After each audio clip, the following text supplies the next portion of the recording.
diz assim: não mintais uns aos outros, para que já vos despistes do velho homem com os seus feitos. Vamos de novo. Não mintais uns aos outros, pois que já vos despistes do velho homem com os seus feitos. Colossenses capítulo 3, verso 9. Verdade prática, meu irmão Lúcio. A mentira prova quebra flor, mas não produz.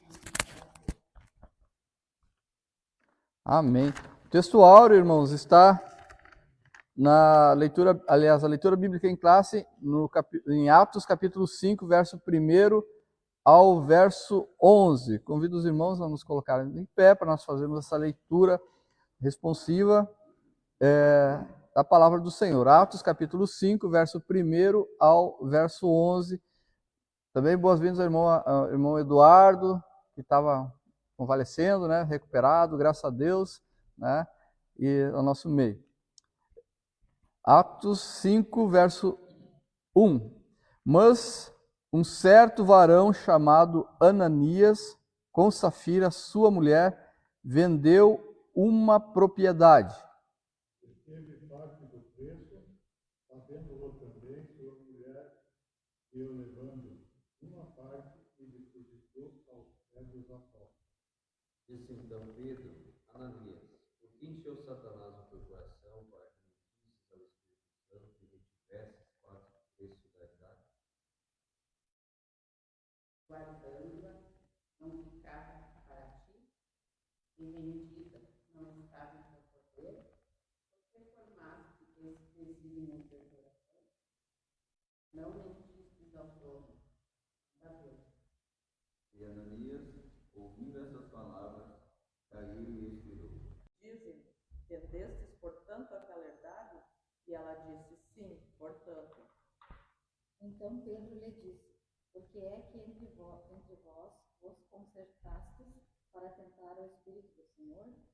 Eis aí a porta, os pés dos que sepultaram o teu marido, e também te levarão a ti. E logo caiu aos seus pés e expirou.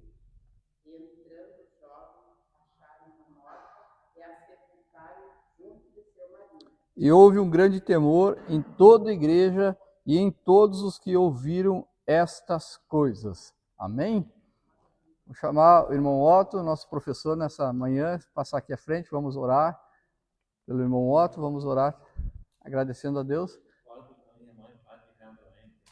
Vamos orar pela mãe do irmão Daniel e pelo pai também, que Deus venha estender as mãos e restaurar a saúde, né? Irmão Otto está aqui, vamos orar. Senhor nosso Deus e nosso Pai, em Tua presença, Senhor, estamos reunidos, Te louvamos e Te agradecemos, Senhor, por essa maravilhosa oportunidade, Pai.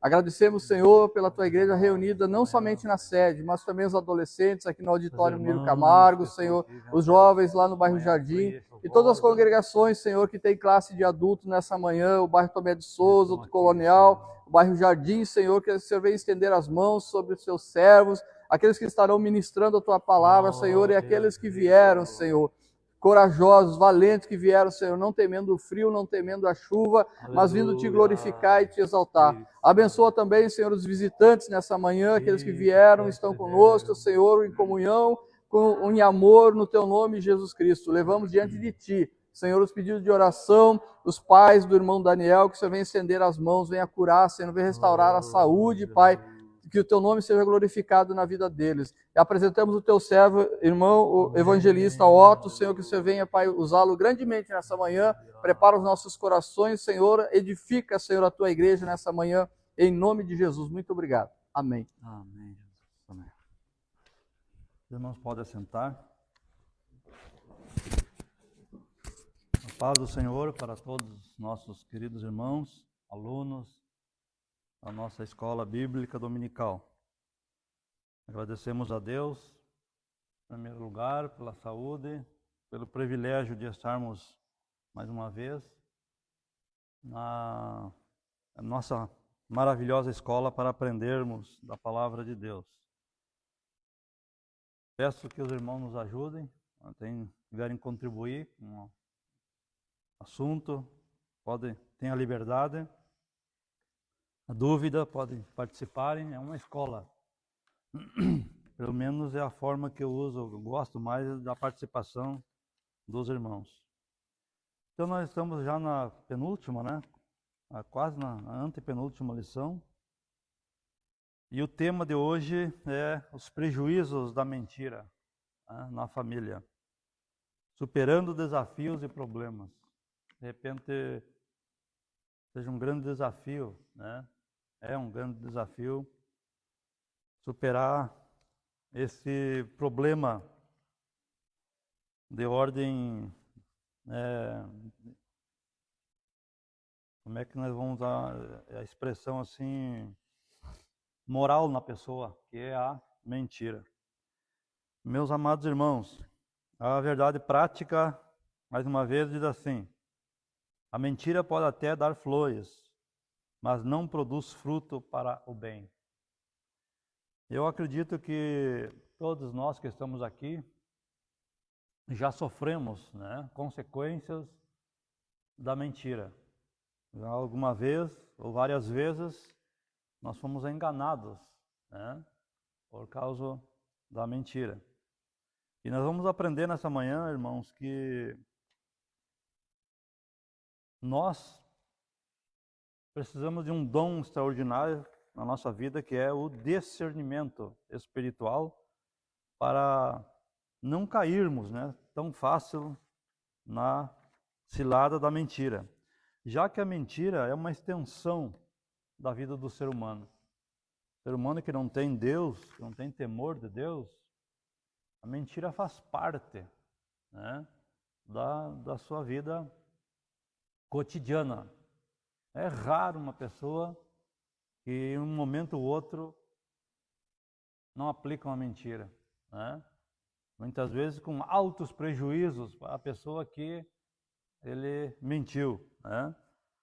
Nos lares, a mentira é uma extensão, faz parte, né? É um jogo para que as pessoas saiam bem, né? Sejam bem-sucedidas, né, com essa artimanha satânica, diabólica, que é a mentira.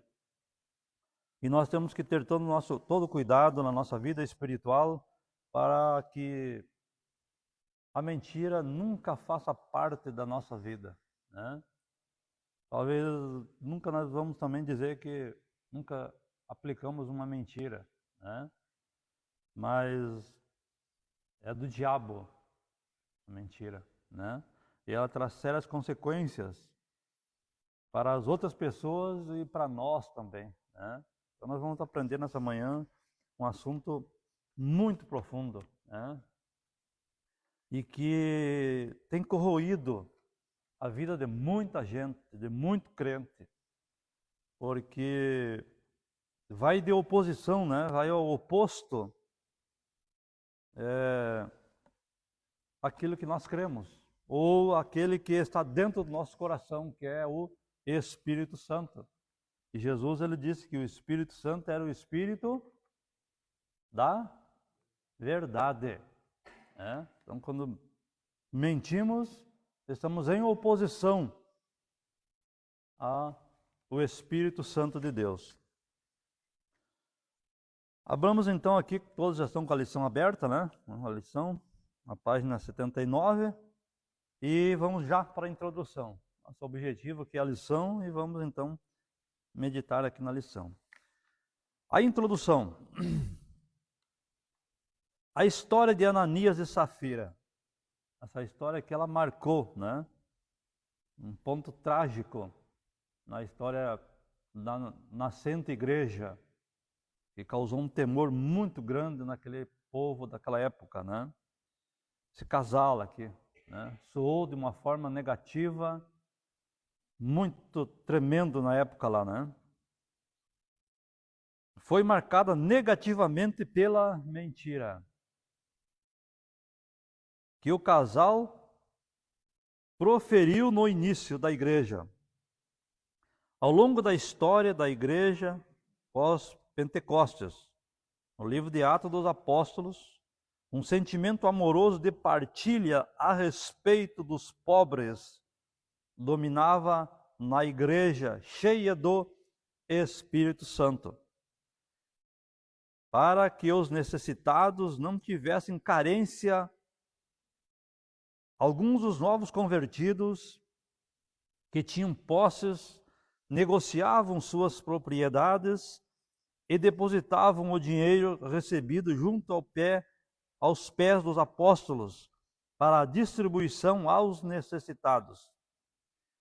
Nesse contexto, o casal Ananias e Safira deixou-se dominar pela inveja e o desejo de chamar a atenção dos demais. Por isso eles mentiram contra os apóstolos e a igreja. Nesta lição, estudaremos o perigo que a mentira traz para a família cristã, além de tragédia espiritual. Ela também traz uma tragédia familiar. Aqui está então, irmãos, o assunto que nós vamos estudar nessa manhã, né? Sobre um acontecimento que aconteceu bem nos primórdios da igreja primitiva, quando ela estava se instalando, né, ainda, né? A que ponto chega uma conversão verdadeira, ao ponto de abrir mão de suas próprias posses em favor dos necessitados. Há quem diga que isso aqui foi um erro da igreja primitiva. Não foi erro nada, foi uma forma, um nascedouro da igreja, né? E isso aí contribuiu muito, talvez, para que o próprio evangelho na época lá fosse expandido, né? Deus agiu também dessa forma, através da questão financeira, né? E essa comoção tomou conta dos crentes, né? E a primeira coisa que veio, que aflorou na vida dos cristãos, é o amor, né? O amor não apenas por si, pelos seus, mas pelos outros irmãos necessitados que havia na época. O amor faz olhar, enxergar, né? Não apenas a si próprio, mas a necessidade dos outros. E foi o fato então de que os crentes lá vendiam o que tinham, né? E traziam para a liderança. Coisa muito bonita também essa parte aí, né? Partindo daqui da liderança, da igreja primitiva, dos apóstolos, né? E não era nada forçado, não tinha nada ali de coisa forçada, exigida pela liderança. Foi um sentimento assim do Espírito Santo que encheu os crentes daquela época, né? De amor, e traziam o que tinham, vendiam as propriedades e traziam, deixavam para os apóstolos dividirem, né? E alcançarem os necessitados. Foi aí que entra então esse casal, né? Casalzinho de mentiroso, né? Eles eram muito unidos, né? Eles tinham uma, como é que chama assim quando eles eram, e muito cúmplices, irmão, me ajuda aí, né? Eles eram muito cúmplices, né?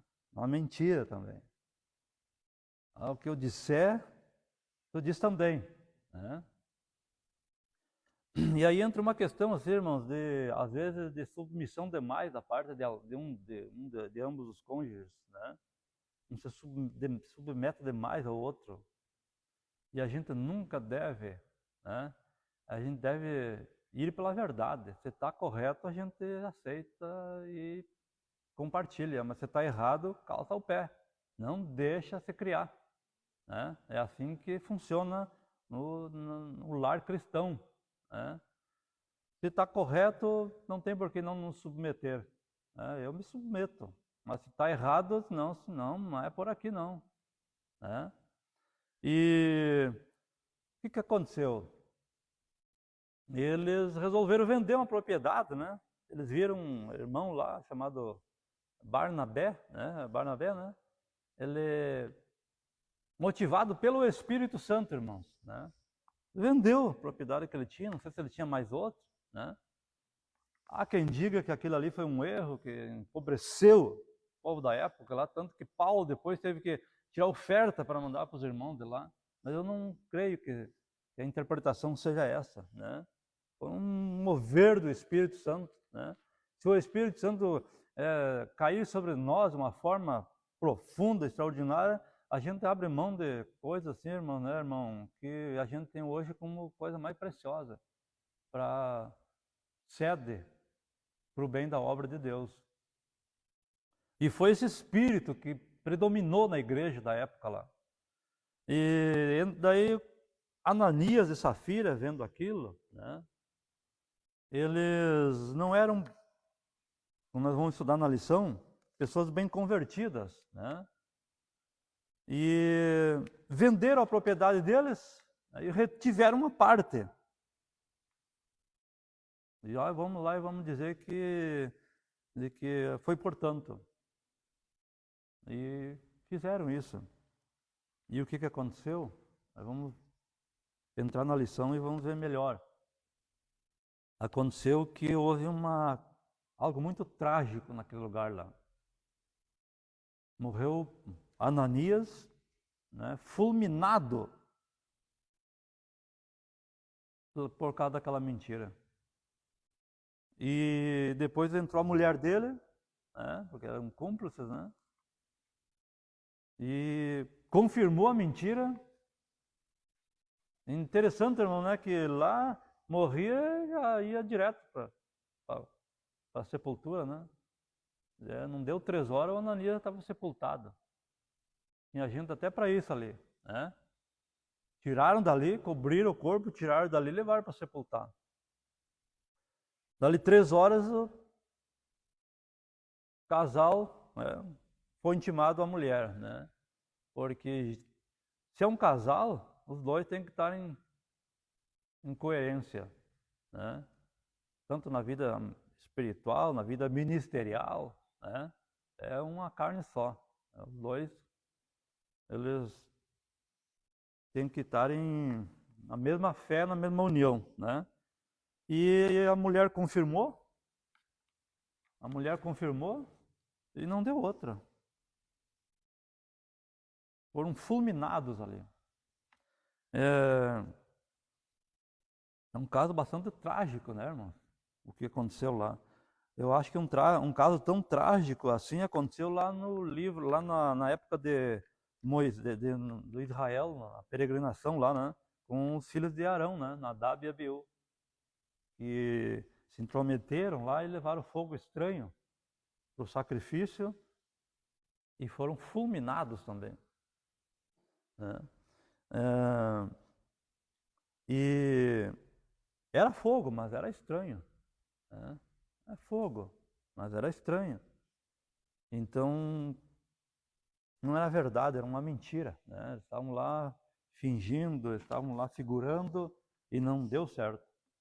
E isso aqui, irmãos, causou um temor muito, muito grande na igreja da época, né? A igreja primitiva, temor a Deus. Então nós vamos observar agora aqui, irmãos, que tragédias como essas acontecem, né? Nos dias atuais, no decorrer da vida, muitas vezes assim não de forma sumária, né? E hoje parece assim que não é mais, aquilo aconteceu, para exemplo, né? Mas hoje as pessoas mentem, as pessoas, né, usam essa máscara que nós vamos ver aqui no início, né? Uma máscara aqui, ó. E parece que nada acontece. Continua do mesmo jeito. Mas tem uma hora que é o limite de Deus, né? É o limite de Deus. E aquele ditado que diz assim que é mentira, tem uma perna curta, é verdade, né? Será que esse casal não deduziu que eles iam ser, mesmo que não houvesse aquela ação sumária de Deus, que eles não ser descobertos? Claro que eles iam ser descobertos. Para quem que eles venderam essa propriedade? Né? Alguém ia descobrir a realidade, por quanto foi vendido mesmo, né? Então não adianta querer mentir, é descoberto, né? É melhor a gente arcar com a consequência, né? Ter a nossa realidade, sofrer se for preciso, do que aplicar a mentira, né? E porque ela é descoberta. Mesmo que não acontecesse aquilo ali, eles iam ser descobertos, né? Alguém ia chegar lá o que comprou a propriedade lá, ia saber, ia falar, e a igreja ia ficar sabendo igual, né? Mas enquanto a igreja não sabe, a máscara vai ficando, né? E vai ficando e vai enganando muita gente. Até que uma hora a máscara cai, né? E às vezes o prejuízo é grande na própria família, né? A igreja, a comunidade, tudo sofre por causa dessa pessoa, né? E nós vamos aprender nessa manhã aqui, irmãos, que a mentira não é só verbal, né? Eu menti para a irmã Arlinda ali, ó, né? A mentira também é um comportamento que nós assumimos, né, irmão Alex? Um comportamento de bom menino, de bom moço, e por trás há uma máscara. Temos uma capa, né? É que nem o Acã lá, capa babilônica, né? Então, que não é a realidade. Então nós vamos continuar aqui, irmãos, na nossa lição, e os irmãos têm toda a liberdade de nos ajudar aqui, tá? Alguém já tem em mente, assim, alguma tragédia por causa da mentira? Né? Tem bastante gente. E quem que já não caiu numa mentira? Eu lembro até do próprio pastor Ferreira, né? Uma vez aqui, apareceu um camarada aqui, muito boa pessoa, uma lábia extraordinária, dizendo que ele era médico e estava chegando em Juiz, região lá de Santa Catarina, aquela região lá, e ele veio para trabalhar no hospital de caridade, né? E tinha sido assaltado, a cardiologista, não sei o que mais, né? E o pastor queria dinheiro, né? Tanto dinheiro, vai voltar para casa para o pastor, ingenuidade, né? Simplicidade, caiu, prestou dinheiro para ele. Eu já caí nessas também, né?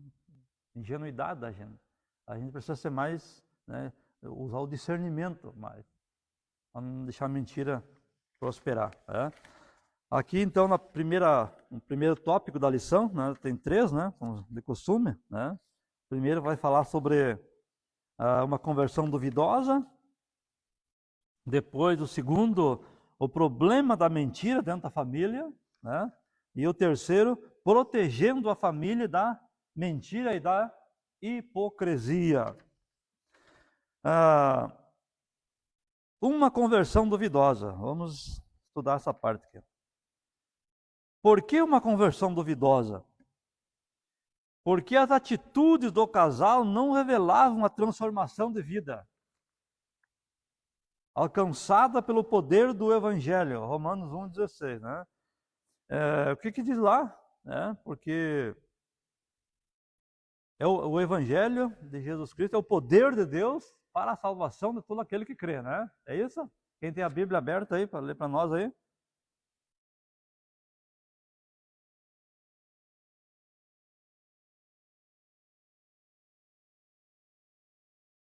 Muito bem.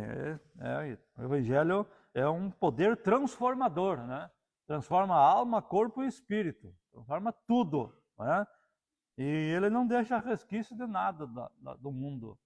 Se ficou é porque ele não se converteu de verdade, né? Embora atraídos pela prática da igreja, né? Prática de ajudar, né? De ter tudo em comum, estavam vivendo nessa época, né? Simpáticos à causa do Evangelho, Ananias e Safira não corresponderam à obra de regeneração do Espírito Santo. Ou seja, eles não foram genuinamente transformados. É o que nos diz aqui o texto, né? João 3, do 3 até o 7, né? Está falando ali sobre o nascer de novo, né? É importante enfatizar que, no início do movimento do Pentecostes, Ananias e Safira uniram-se à igreja local, passando a fazer parte dela. Entretanto, a velha natureza se revelava na hipocrisia, na cobiça e na mentira do casal. Então, eles se aproximaram da igreja, né? Se convenceram, mas não se converteram. Isso aí é uma realidade que continuou, né, ao longo da história da igreja e continua até os dias de hoje, né? Eles se aproximam atraídos por algo, por alguma coisa, né? E não se convertem de verdade, porque uma conversão genuína é um abandono total, né, da velha natureza, da velha vida, e ele morre para o mundo e nasce no reino de Deus, né? Há um corinho que nós cantávamos de primeira, quando ainda era jovem, né, irmã Berenice, deve lembrar os irmãos aqui, né? Dizia assim: houve um câmbio, quer dizer, uma troca, né? Quando de novo eu nasci. Repetiu 2 vezes, né? Houve um câmbio quando eu de novo nasci. As coisas que eu fazia, jamais as faço mais. Jamais as faço. As coisas que eu fazia, jamais as faço. Houve uma troca quando de novo eu nasci. Era muito cantado esse corinho, hoje não se canta mais. Os irmãos devem lembrar. Então a conversão é uma mudança total, né, de vida, né?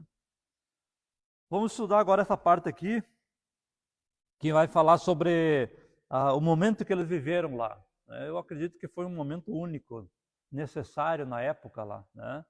Inclusive, há teorias, né, que foram criadas, como, por exemplo, o marxismo, o leninismo, né, Karl Marx, eles copiaram muito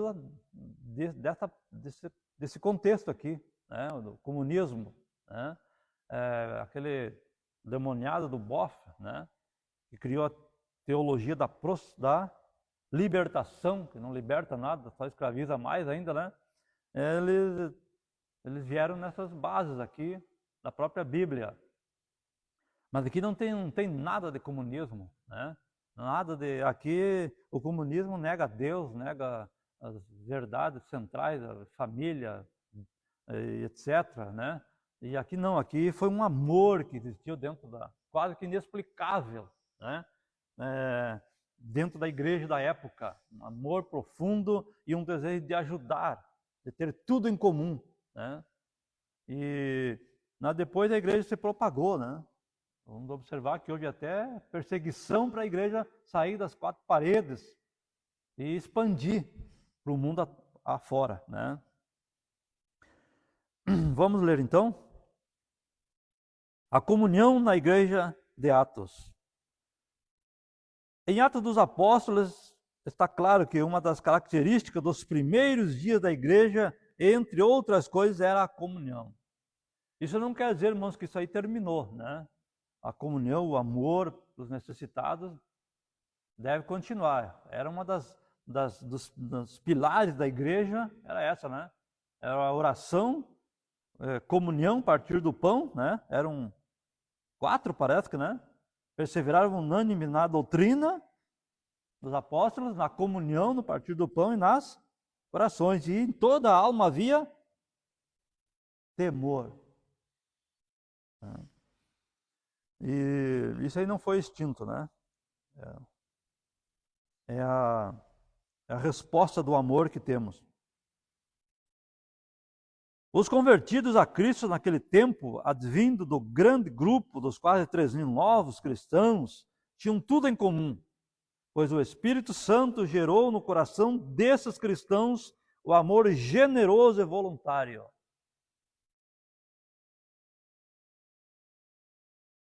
A marca dessa igreja era a ajuda mútua, pois seus membros vendiam suas propriedades e depositavam todo o valor arrecadados aos pés dos apóstolos.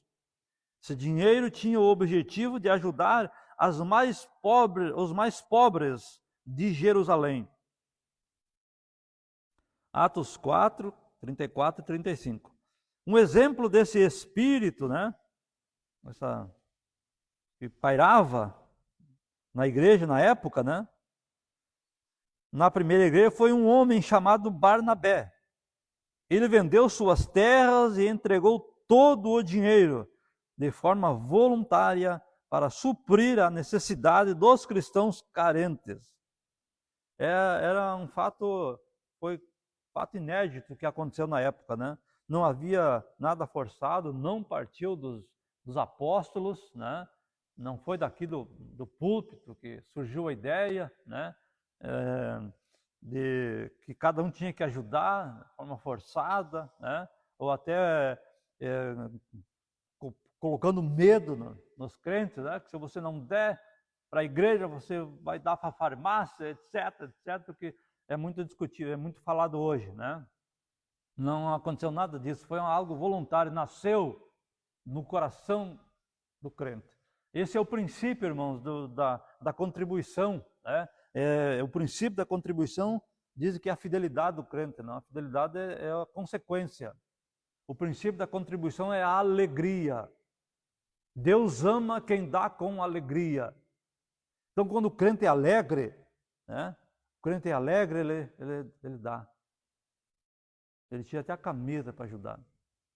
Quando ele está bem servido, bem saciado, bem feliz no seio da comunidade, bem tratado, né? bem amado, ele está feliz.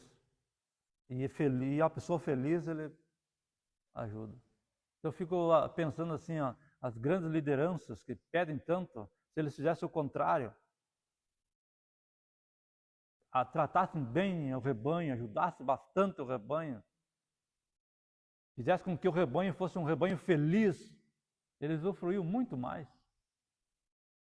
E as pessoas também seriam abençoadas mais, porque muitos dão forçado. E isso aí não é bom para ninguém, nem para eles que fazem a doação. Muito bem, então é essa prática. Os irmãos aí podem participar, me ajudar.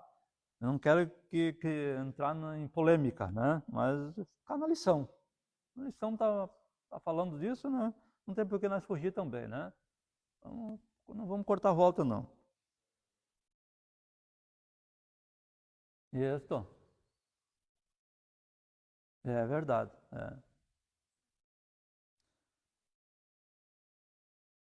Alguma colocação mais dos irmãos sobre esse segundo tópico aqui, comunhão na igreja de Atos? Os irmãos estão ouvindo todo, não tem um microfone, né? Os irmãos estão ouvindo bem, senão pode passar um pouco mais para frente aqui, irmão, tá? Muito bem, agora nós vamos ver o que aconteceu de fato com Ananias e Safira, que levou eles à morte, tá? A inveja e a hipocrisia de Ananias e Safira. O que é hipocrisia? Então, me ajude aí. Vamos designar uns termos aí para nós caminhar bem. Hipocrisia. Fingimento, né? Você se mostra uma coisa e você não é essa coisa, né? Essa é a hipocrisia. Então, partindo do princípio, amados irmãos, que quando se chega ao Evangelho, tem que encarar com seriedade, porque nós estamos lidando com Deus, que é santo 3 vezes, que não brinca, né? É misericordioso, mas também Ele é justiça. Não devemos brincar com Deus, não devemos brincar com as coisas santas, em nada. Porque a consequência vem. E nós vamos ver que Deus está presente na obra da regeneração. Né? Deus Pai, Deus Filho e Deus Espírito Santo. O que temos dentro de nós, irmãos, é o céu, é Deus, é a Trindade. Tá? Não é só prestar conta para a liderança, nossos líderes, não. Nós temos alguém superior.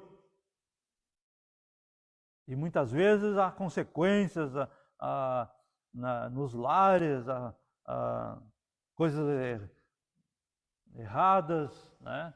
Consequências sérias nos lares, porque por semeadura errada, né? Por mentiras, né? E depois vem as consequências, ninguém sabe por quê, às vezes culpam Deus, e às vezes é a gente mesmo, né? Nós estamos num lugar muito sério, é santo as coisas de Deus, né? E a gente vê muita gente brincando com Deus,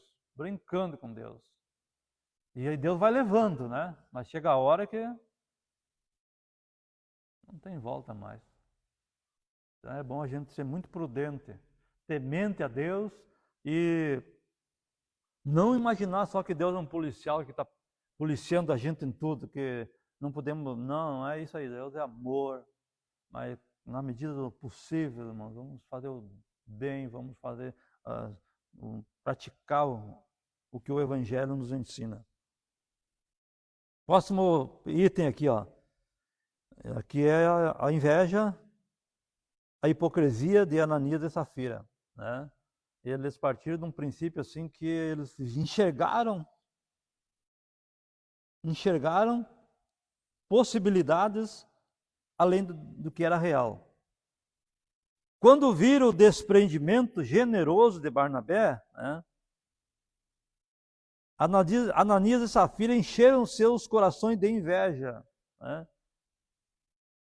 No lugar de agir de maneira generosa, eles cultivaram um sentimento carnal, tramando um plano para impressionar os apóstolos e a igreja. Que carnalidade tremenda, né? Eles quiseram fazer a mesma coisa que o Barnabé fez, né? A nossa salvação é individual, né? Só porque o fulano faz isso, não temos que fazer a mesma coisa, né?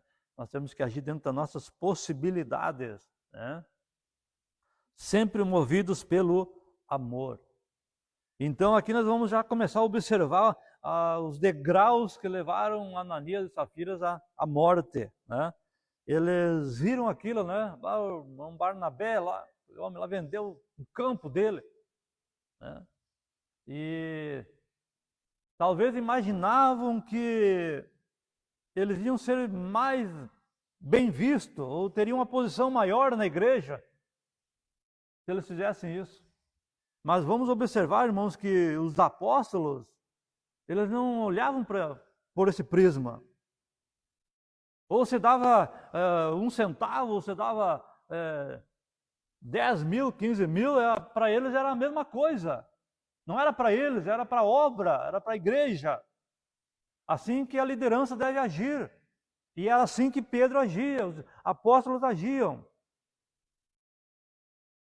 E esse casal aqui não convertido, né, ambicionou talvez, né, possibilidade de, o Barnabé vai passar na nossa frente, né, ele vai ficar mais perto dos apóstolos, lá, mais visto, e vai sobrar mais para ele, né, vamos fazer alguma coisa, vamos se mexer, não podemos ficar para trás, né, vamos vender a nossa propriedade aí, vamos, mas é bastante, mulher.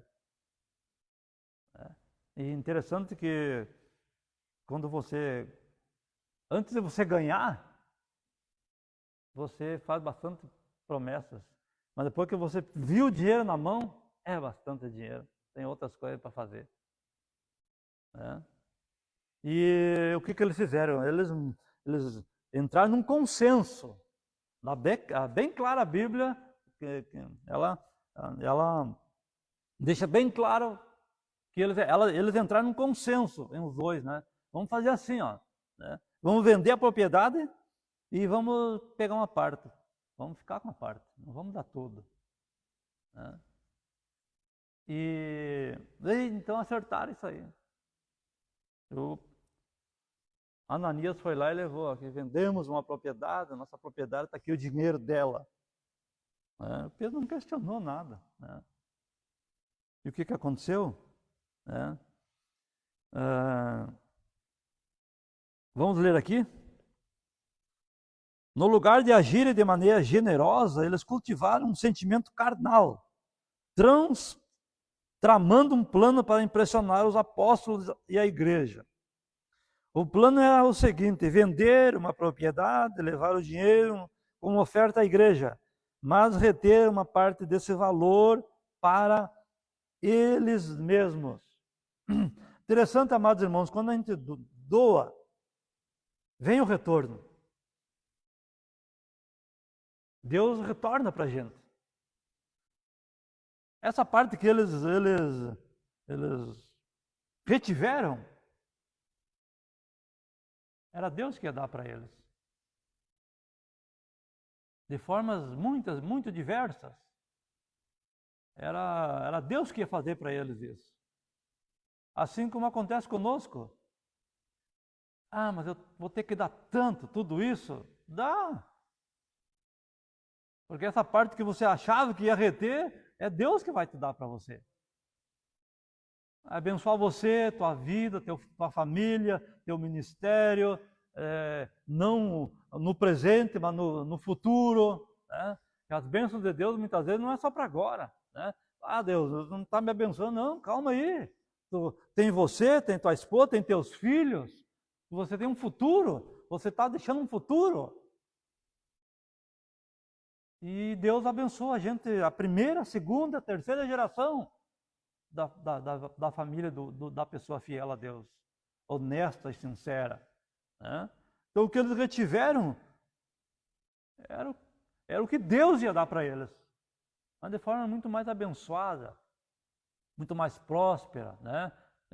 Cairia de forma feliz, mas eles se anteciparam e a ruína aconteceu. Muito bem.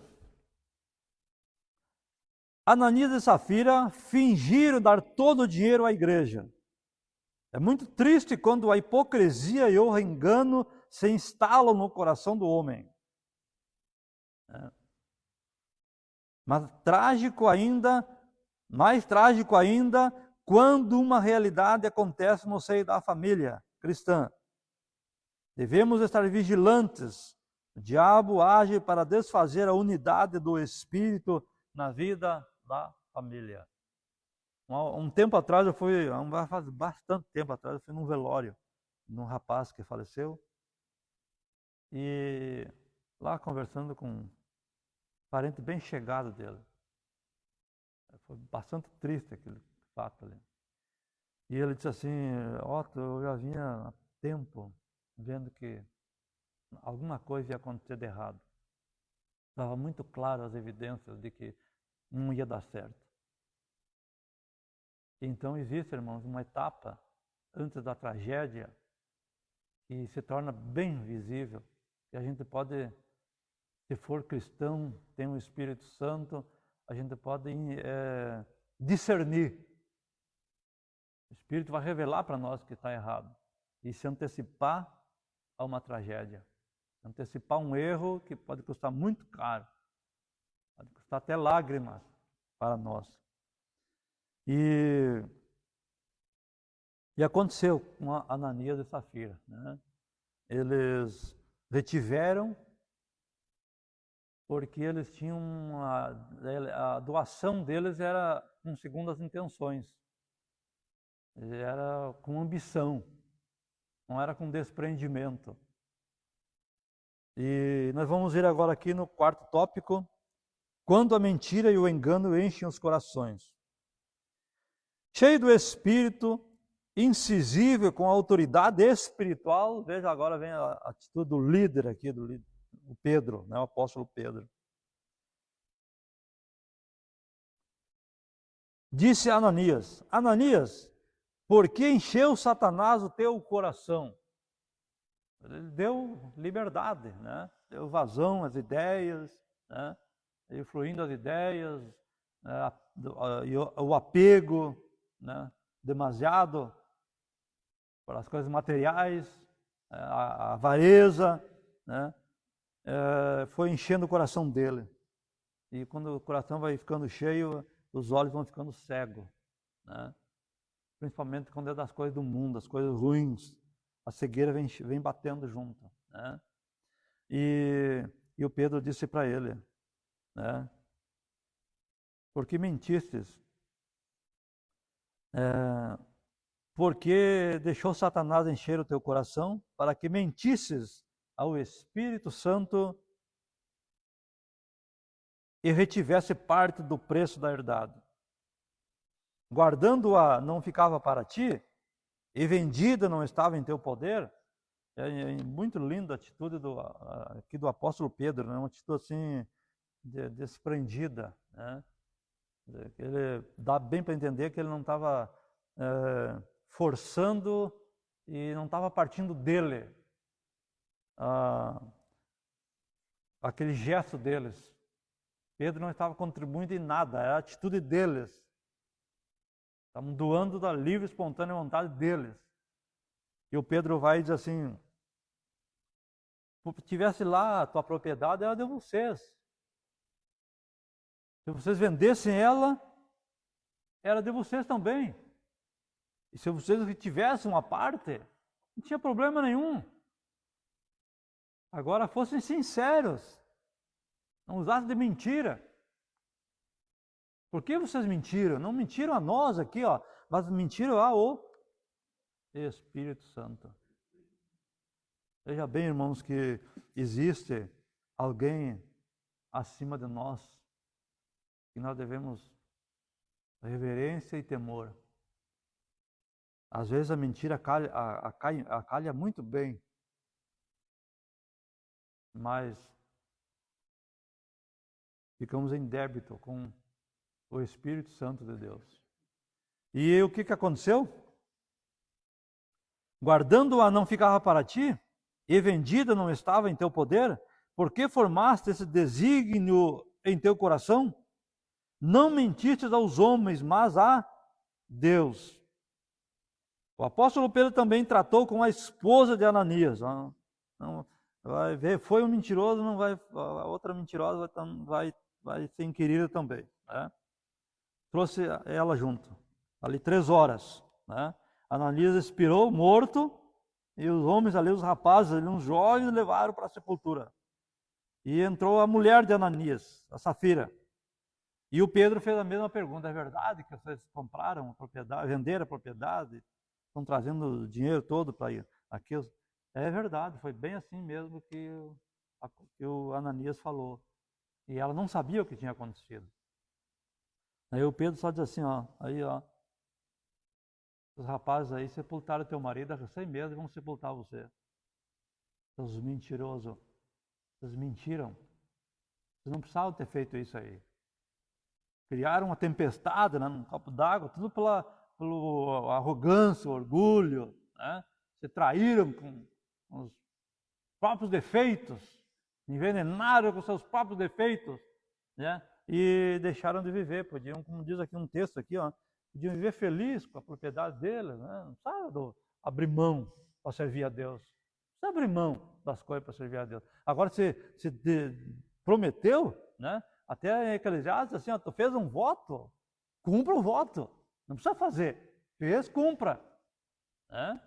É melhor não votar do que votar e não cumprir. Vamos para frente, irmãos, senão as horas passam muito depressa, né?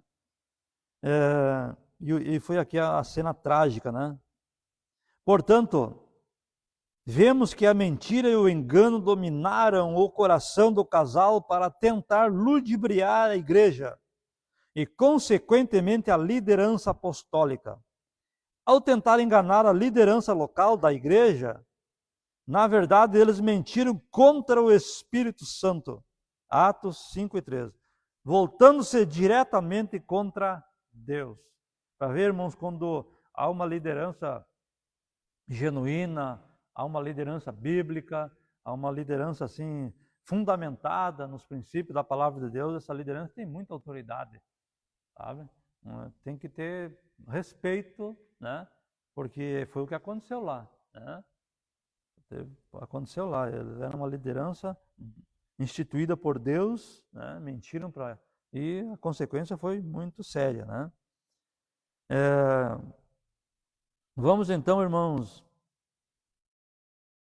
para o próximo tópico. Alguém tem alguma colocação para fazer aqui, né?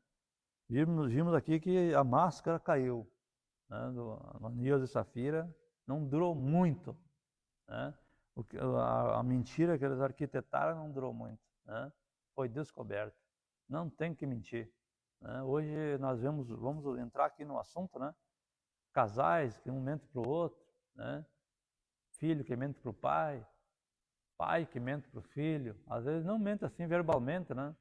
Mas às vezes se porta como um bom homem dentro de casa, um bom pai, né? Mas tem uma vida, né, escondida, né? Às vezes até no ministério tem pessoas assim também, né? Mas uma hora a máscara cai e a tragédia é grande, né? Quem que gostaria de participar aí, de uma contribuída aí no assunto aqui? Chegou bem claro, né, irmãos? A razão por que Ananias e Safira foi morto, né? Ficou claro, né? Eduardo aí tem alguma colocação para fazer sobre essa questão aí?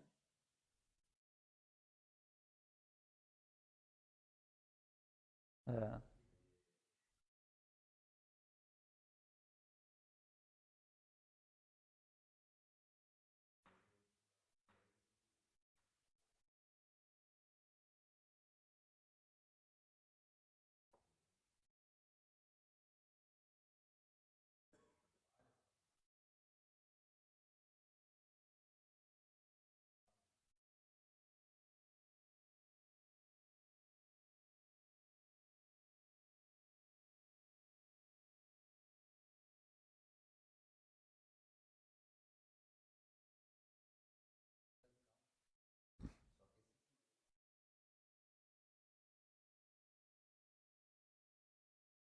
É.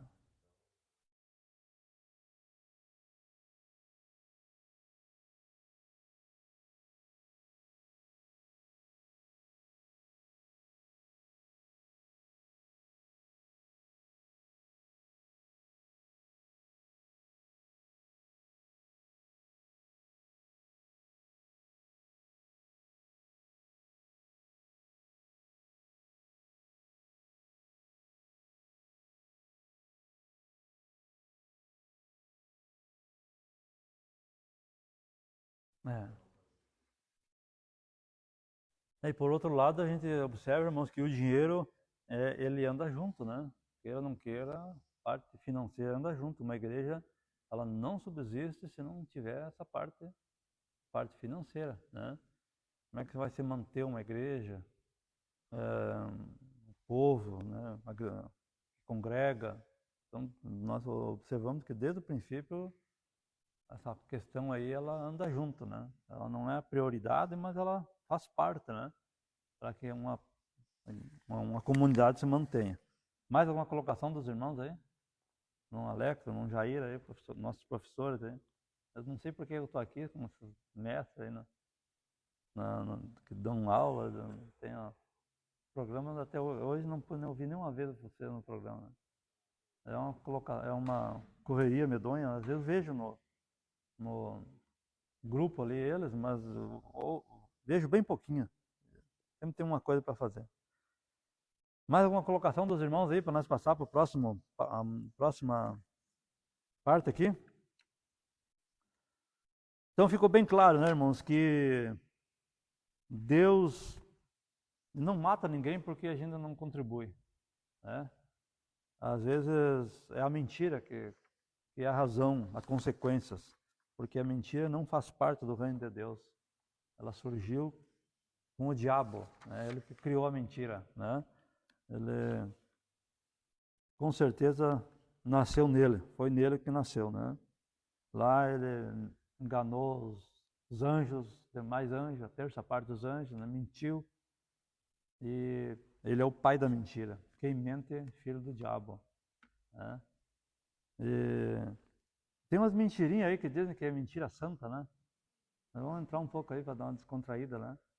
Tem uma pergunta que diz assim: quem é que quando mentiu, Deus estava com ele?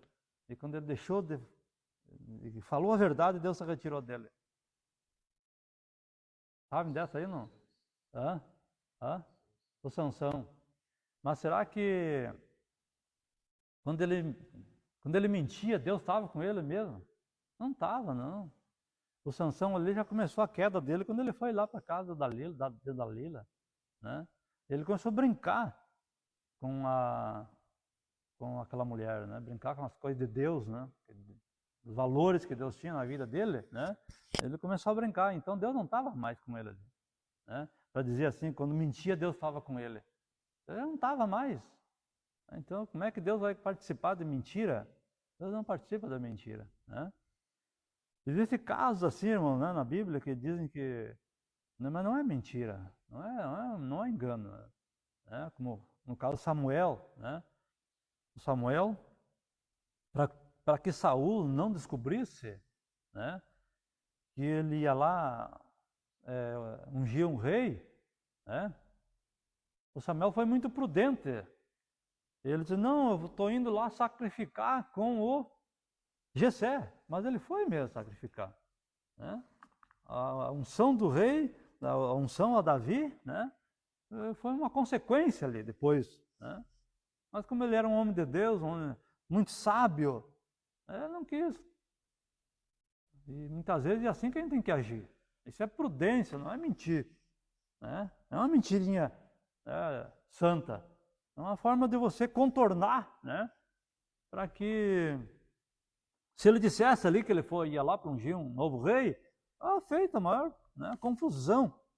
Não, eu estou indo lá para sacrificar. Ele não mentiu, não ocultou verdade nenhuma em momento algum, né? Ele só se expressou de uma maneira sábia, né? E assim ele conseguiu fazer o que ele tinha que realizar, a missão que foi para realizar. Agora, existe bastante essas mentirinhas, né? Alô, ó, tá em casa? A mulher, a Ana, atende. Não, ele saiu, ele sentado no sofá do lado ali. O que é isso aí, irmão? Mentira, né? Eu sei de um irmão que ficou muito triste, né, com um pastor, né? Porque ele saiu até da igreja. Porque ele se escondeu atrás de uns carros, né? O pastor estava na frente da igreja, se escondeu atrás de uns carros e ligou para o pastor. Ô pastor, eu queria falar com o senhor está onde? Eu estou na rua, agora não posso atender, eu estou na rua, assim, tal. E eles lá enxergando o pastor. Eu não sirvo para ser membro de um pastor assim. É uma mentira, né? É mentira, está mentindo. E isso tem bastante, irmão, né? Tipo de coisa, né? E então, irmão, nós que queremos ir para o céu, vamos eliminar o que puder. Sofrer as consequências, né? E nunca cair nessas inverdades aí, né? Essas mentirinhas aí, porque pode prejudicar a nossa vida espiritual. Vamos para frente, senão nós vamos encerrar e vamos pegar o meio do caminho aqui, né? O problema da mentira dentro da família. Olha, nós vamos descer mais um pouco aqui, ó, irmão. O cinto vai apertar mais aqui agora. A mentira produzida dentro da família. Ananias e Safira imaginaram que poderiam tirar proveito do desconhecimento das pessoas da igreja sobre a artimanha de esconder a verdade sobre a venda da propriedade, né? Surgiu a mentira lá dentro da casa deles, né? E onde tinha que brotar a verdade, né? Surgiu lá, de esconder a verdade, mentindo com o objetivo de chamar a atenção para si mesmos, né? Essa era a intenção deles, né? Mas muitas pessoas mentem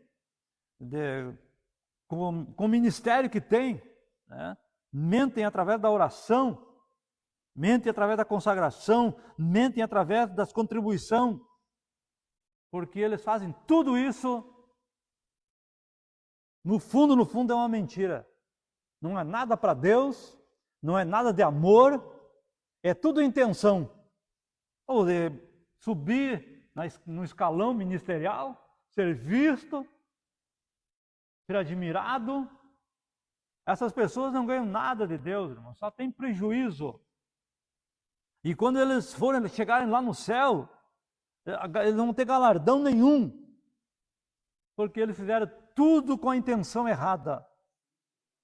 Se chegarem lá, irmão, obrigado pela colocação do irmão aqui, se chegarem lá, né, porque eles vestem uma roupagem que não é a real, né? O irmão lembra do Acã? O que ele roubou lá? Roubou uma boa capa babilônica. Eu sempre assim gostei dessa passagem. Assim, para mim é uma forma de você se esconder. É uma boa capa babilônica, devia ser de algum príncipe, né? Um valor muito grande. Ele lá no meio do povão, vestido com uma... né? Mesmo não sendo, ele estava aparentando ser um príncipe. Assim acontece hoje, né? É tudo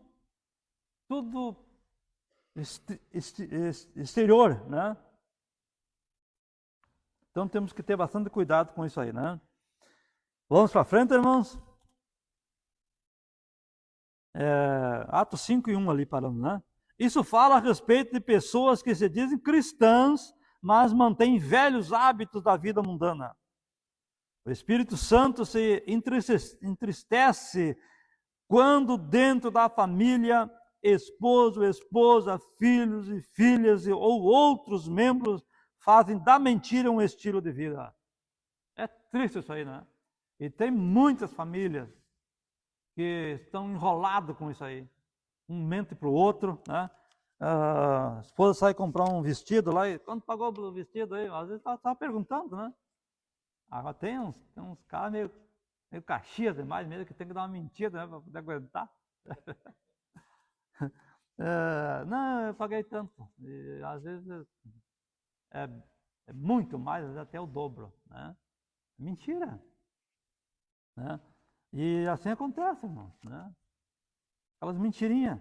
Isso aí é problema dentro de casa. O filho veio, também começam a gostar, né? E assim por diante, né? Quantas famílias são filhos decepcionados, criam outras famílias também desestruturadas, porque viram isso dentro de casa. Viram que o pai e a mãe não eram real, né? Não eram sinceros. O que diziam não era tudo aquilo, né? Eles captam, eles entendem. Não são, né? Não são bobos, não. Muito perigo isso aí, né, irmãos? Por isso o apóstolo Paulo exorta a não mentir uns aos outros. Paulo diz lá em Colossenses 3:9, não mentir, né, uns aos outros, né? Por quê? Porque já vos despistes do velho homem com os seus feitos, e vos vestistes do novo, que segundo Deus é feito em verdadeira justiça e santidade. Quem faz uso da mentira está dominado pelo poder da carne. Em Gálatas, o apóstolo Paulo escreve que a carne cobiça contra o espírito, este se opõe à carne, para que não façamos o que ela quer. Ou seja, se espera dos cristãos que crucifiquem a sua carne com as suas respectivas paixões, isto é, vícios da alma, assim devemos viver dominados pelo Espírito. Né? Porque quando nós não somos crentes, nós somos tudo que não presta dentro de nós. Né? Um ser humano não cristão tem tudo que não presta. Ele está dominado pela carne, pelos prazeres da carne, pelos sentimentos da carne, mas no momento que ele aceita Jesus, ele tem que viver a vida no Espírito. Né? Viver a vida no Espírito Santo e não segundo a carne. Toda e qualquer mentira, por mais ingênua que possa parecer, tem sua fonte no diabo, que é o pai da mentira. Se ela domina o crente, significa que esse não está mais no espírito, mas na carne. Vamos, logo termina, né, Alex? É 10h15? No Alex? É 10h15 ou 10h30? Hã? Tá. Vamos para o último tópico aqui, ó, irmão. Protegendo a família da mentira e da hipocrisia, ou do fingimento. Cuidado contra os defeitos morais no lar. Temos que ter um grande cuidado, vigiar, né? Ter vigilância no nosso lar contra os defeitos morais. Quando se permitem certos defeitos morais, como a prática da mentira, do fingimento e da hipocrisia dentro de um lar, essa família está fadada ao fracasso, semelhantemente ao que aconteceu com Ananias e Safira. No Antigo Testamento, lemos a história de uma família israelita cujo chefe era Acã. dominado pela cobiça e pela hipocrisia, ele furtou certos objetos da cidade de Jericó, considerados amaldiçoados, e que, por isso, Israel não deveria tomar como despojo. Esse pecado de desobediência trouxe maldição para todo o povo. A ira do Senhor se acendeu contra Acã e toda a sua família. Ele se apossou daquilo que era proibido.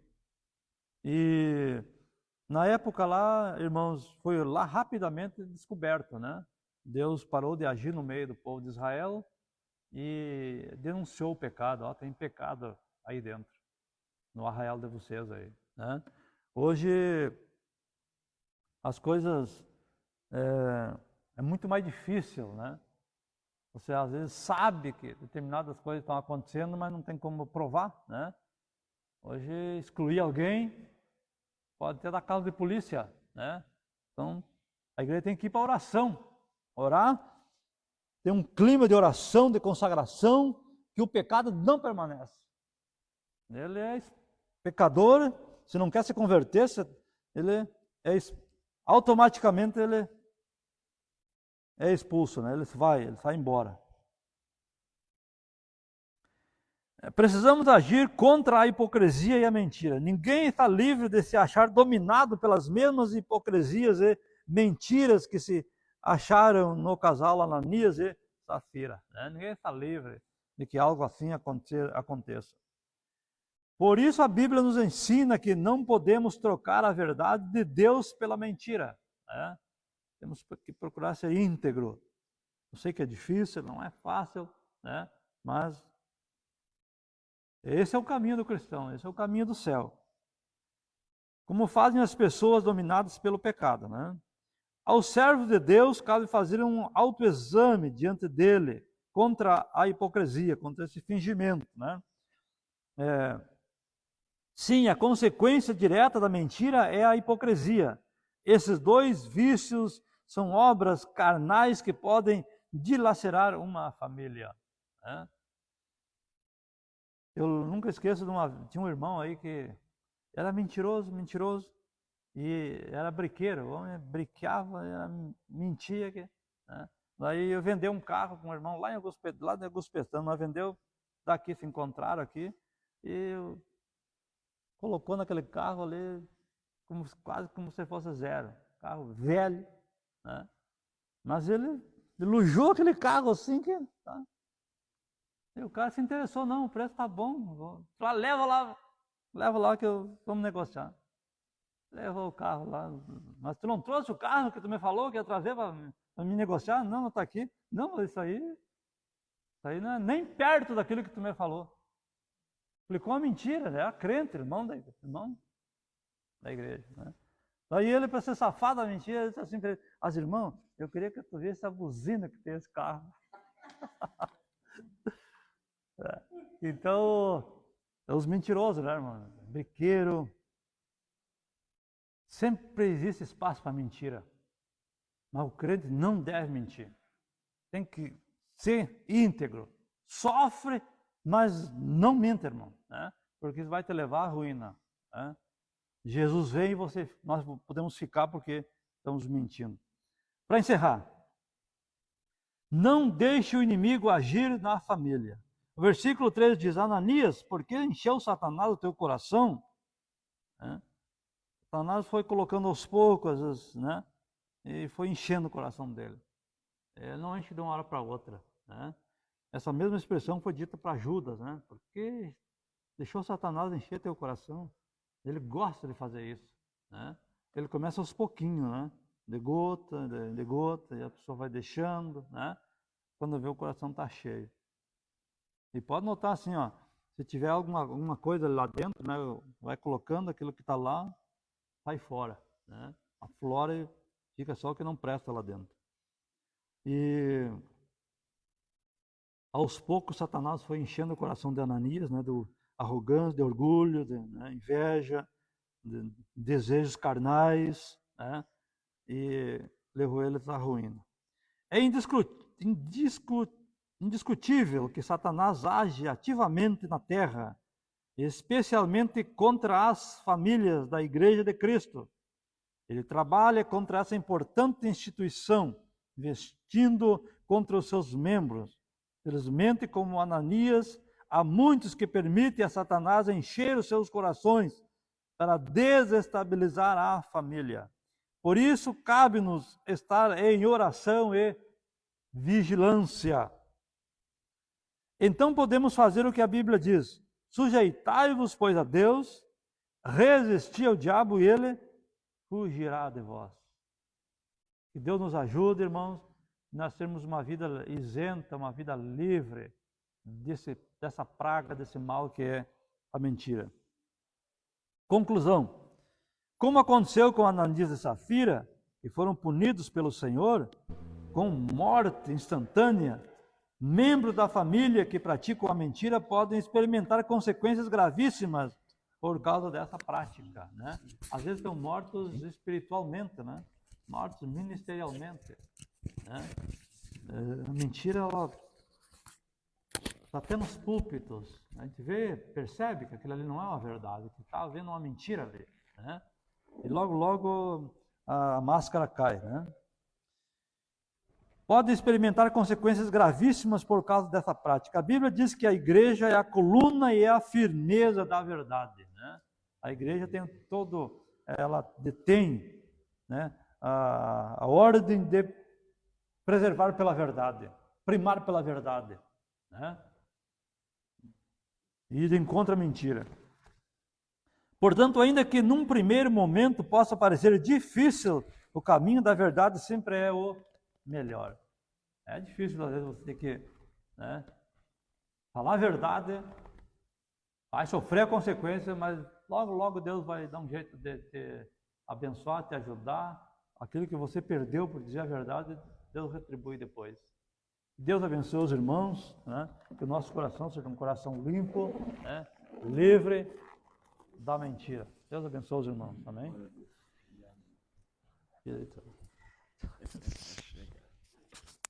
Obrigado, irmão Otto. Daqui a pouco o irmão Otto vai orar por nós aí para nos despedir, tá?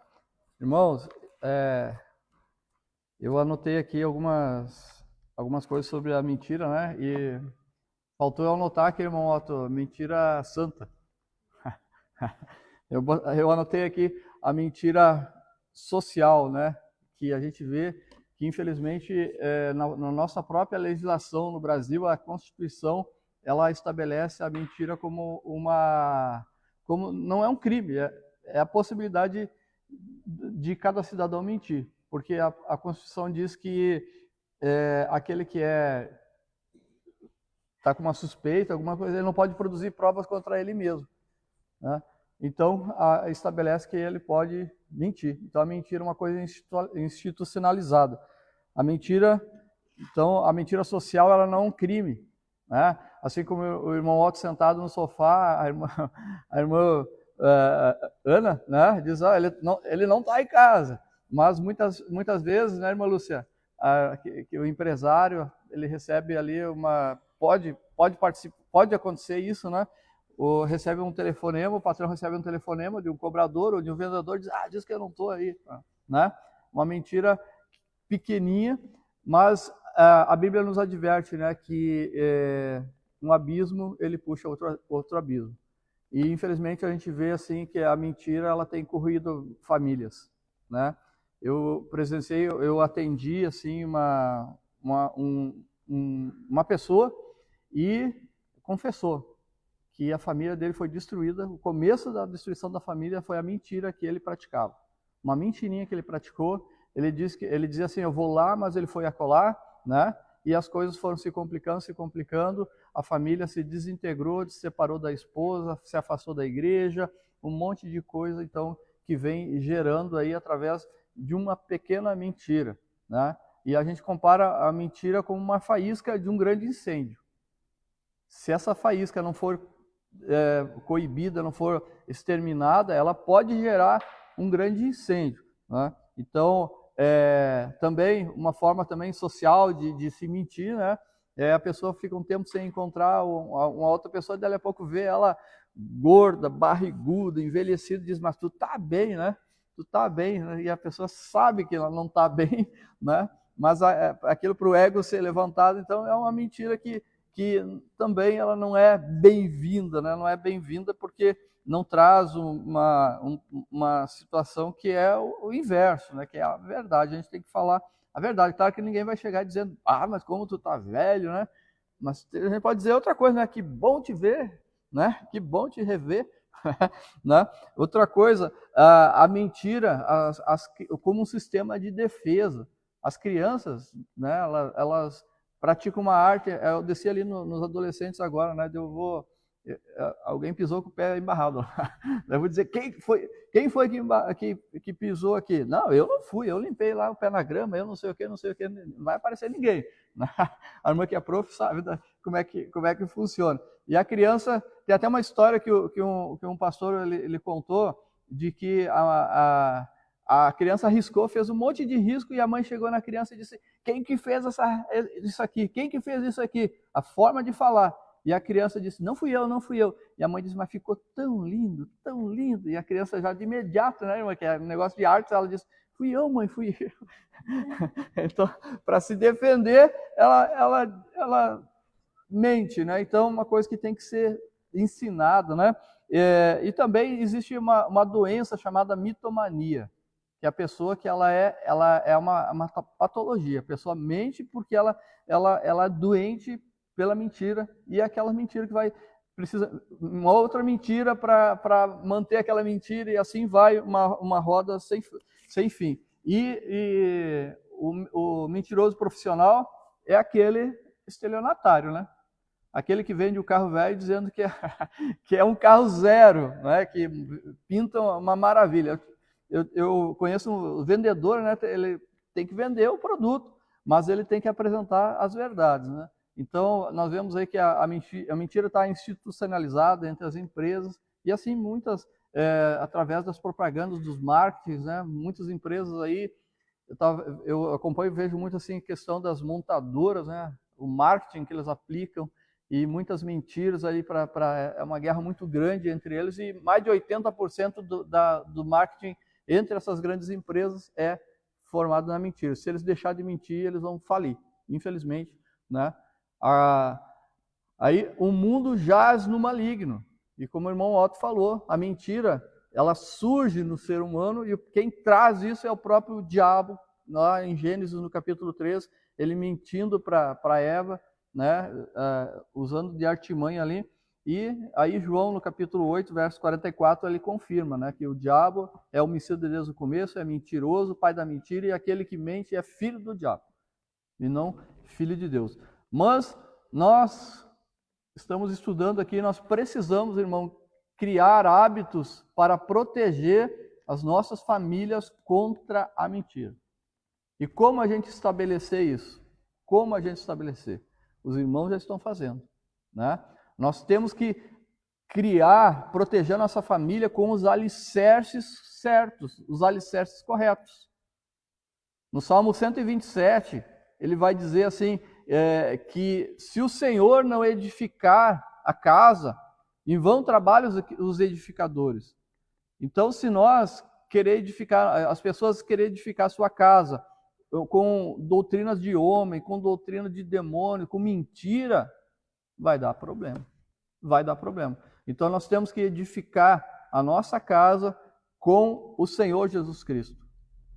A irmã Berenice, ela coloca muito no programa isso, eu aprendi bastante com ela, no programa Palavras de Vitória, no sábado de manhã, pela Rádio ISN, né? E que a gente tem que convidar Jesus para a nossa vida. Jesus, ele não pode ser um visitante dentro do nosso lar. Ele não pode ser um hóspede dentro do nosso lar. Ele tem que ser um morador na nossa casa, na nossa família, com a nossa esposa, com nossos filhos. Ele está presente sempre, né, dentro do nosso lar.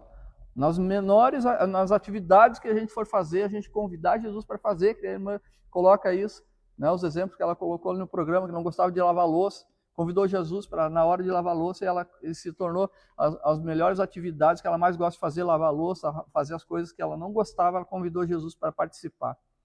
Né? Outra coisa, assim, nós proteger a nossa família com a instrução de Deus, a instrução divina. Né? Desde lá de Deuteronômio, lá os israelitas, Deus determina, em Deuteronômio capítulo 6, ele diz para o povo de Israel: ensina o teu filho, a criança, no caminho, no sentar, no trabalhar, ao teu lado, sempre ensinando. Em Provérbios 22:6, né? Ensina a criança ou o teu filho no caminho que deve andar. Então, proteger a família com a instrução divina. E aí nós temos muitas outras coisas também, como proteger a nossa família. Proteger a nossa família com oração e com perdão. A gente estudou na lição sobre Davi, que Davi perdoou pela metade, né, Absalão. O perdão tem que ser completo. Né? Com oração, com organização. Nosso Deus é um Deus de organização, Ele é organizado. Então, dentro do lar, ter horário para dormir, horário para comer, horário para tudo, organizar a vida, né? Porque Deus, sendo esse ente tão organizado, em Eclesiastes 3, ele diz que é tempo para tudo. Então, se Deus ele determinou o tempo para as famílias, é para nós organizarmos a nossa vida. Né? Tem família que o café, para um é às 8, para outro às 10, para outro às 11, aí o almoço é às 3 para um, às 4 para o outro, e assim vai. Né? Vai dormir a hora que quer, criança que passa, ou adolescente que passa a noite inteira na frente do celular. Né? Com o celular a gente vê quem está online, né? Dá para a gente ver. Mas precisamos proteger os nossos lares com o alicerce correto, com a instrução divina, com o perdão, com a oração. Tudo isso para que o nome do Senhor seja glorificado, porque as nossas famílias, a igreja é formada de famílias, e a nossa família é a base